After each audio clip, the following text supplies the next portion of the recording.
Bonjour, dans cette vidéo, nous allons travailler avec les puissances de 10. Tout d'abord, tu dois connaître certaines règles. La première de ces règles est une règle que nous avions déjà étudiée dans une vidéo précédente, à savoir que 10 puissance n correspond à n facteurs, tous égaux à 10.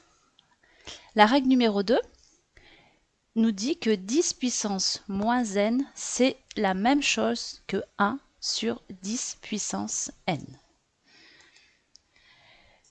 Lorsque tu as 10 puissance n, il faut savoir que 10 puissance n, c'est la même chose que 1 suivi de n0 derrière. C'est-à-dire, si tu as 10 puissance 3, tu écriras 1 avec 3 zéros derrière.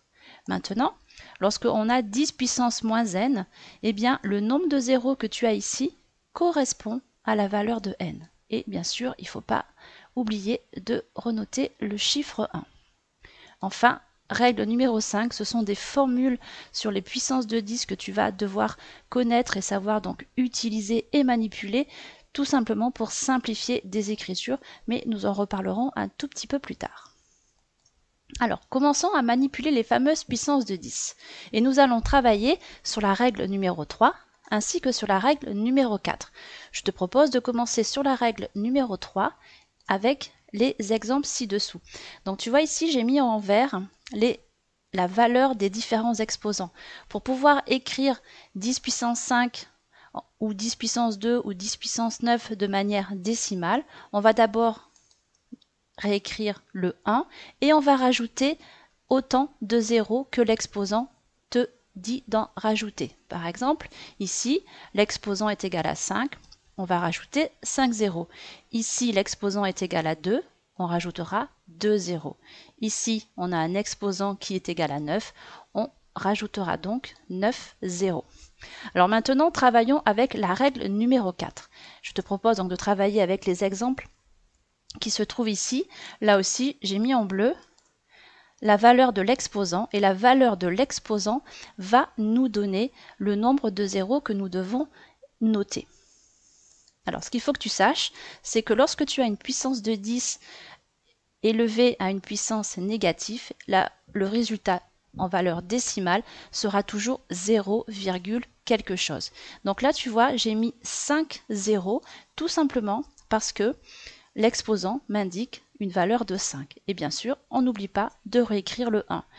Pour l'exemple suivant, on va mettre 2 zéros, avec bien sûr la virgule ici, sans oublier de rajouter le 1. Enfin, ici, nous avons le chiffre 9, donc on aura 9 zéros, avec bien sûr ici la virgule, et on n'oublie pas le chiffre 1. Alors, continuons à manipuler les formules sur les puissances de 10. Donc, je t'ai réécrit ici la règle 5 avec les 3 formules que tu dois connaître et que tu dois savoir appliquer. Et donc, je te propose de travailler avec les exemples suivants. Ici, tu as 10 puissance 3 multiplié par 10 puissance 5. Eh bien, en utilisant la formule qui se trouve ici, tu peux écrire que c'est la même chose que 10 puissance 3 plus 5, soit 10 puissance 8. Ici, on va travailler avec 10 puissance 5 sur 10 puissance 3. Donc, on va utiliser la formule qui se trouve ici. C'est la même chose que 10 puissance 5 moins 3, ou alors 10 puissance 2.